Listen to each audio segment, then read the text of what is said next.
comes, ladies and gentlemen. Here's Jerry Wells. Oh, smoke on, baby.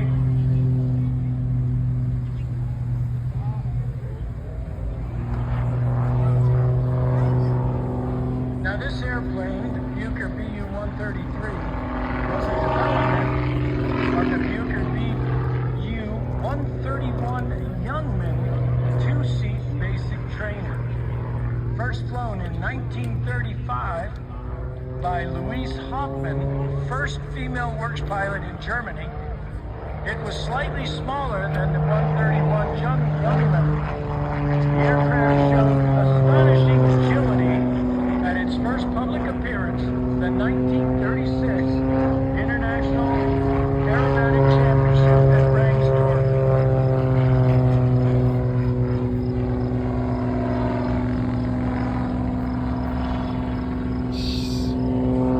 Now, the 133 racked up numerous victories in international aerobatic competition, and by 1938 was the Luftwaffe standard and advanced trainer.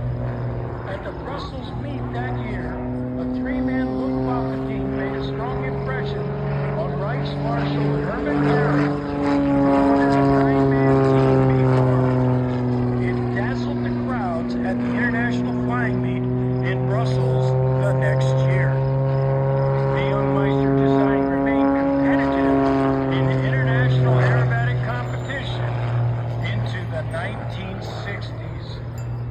Now, Jerry Wells has finished reassembling his Frank Price American Youngmeister and has added some color to the Bucher so that it resembles the fictional Ernst Kessler's airplane, as Frank flew it in the movie The Great Waldo Pepper. By the way, the Kessler character was based on Ernst Udet, whose autobiography, Ace of the Iron Cross, is a wonderful read.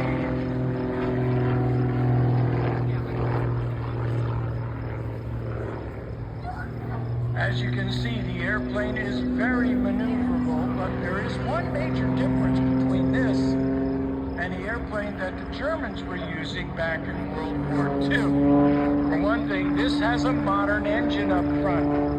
The reason is very simple. The original Hurricane HM504 four-cylinder inverted, air-cooled, inline engine of 100 horsepower, they no longer exist. We bombed them flat off the planet. And if you can find one, of which, well, I won't say we bombed all of them into extinction. We came pretty close.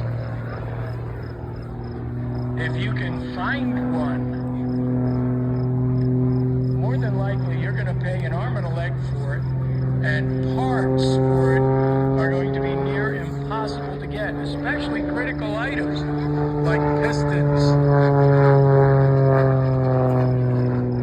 Now, with all the warbird enthusiasts out there working to restore many historic aircraft out there, I'm sure there is a company out there that would be happy to take on the manufacture of pistons for you, or any other part for that matter. The problem is, how much cubic cash do you have? In this case, it was easier to convert the airplane to a modern engine. And he's got way more horsepower than he should in that airplane. But still, the performance is dazzling, even if it only had 100 horsepower in it. The airplane is extremely maneuverable, and Jerry says it's a lot of fun to fly. Featuring a maximum speed of 114 miles an hour, a cruise speed of 110 miles an hour, and it comes in over the fence, landing speed at 51 miles an hour. Has about a 400-mile range on it, depending upon how hard you crank the throttle, and a service ceiling of about 14,000 feet, which for an aircraft of its size is actually very good.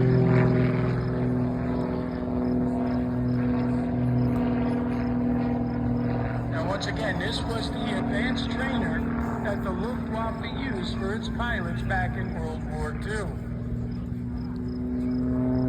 And I understand that there are quite a few of these around.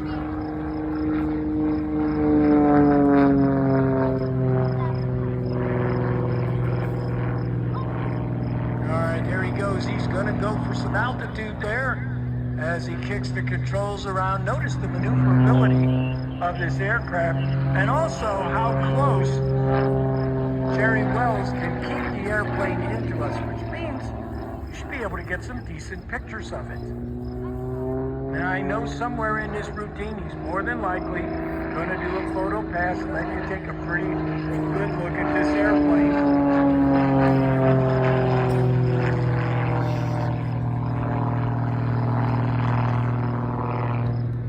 Now you're probably thinking, well, that looks like a fun ride. And yes, it is actually a fun ride. But aerobatics, you get thrown around inside the airplane a fair bit. When Jerry starts and stops a roll, you tend to get thrown to one side or the other, depending upon the direction of the roll. But also, you're going to experience positive G's and negative G's right now. He's doing positive G's. That's about 3-4 G's there, 3 or 4 times the force of gravity. It's pushing you into the seat of the airplane. Whoa, snap.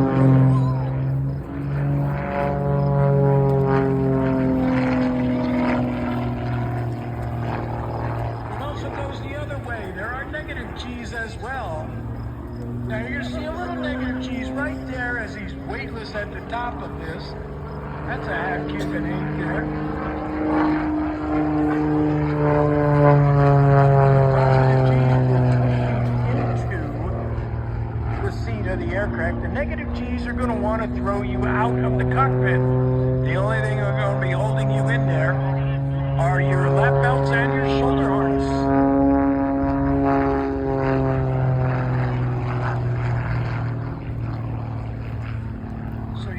Experience positive and negative G's. If you're wondering what negative G's feels like, get on an elevator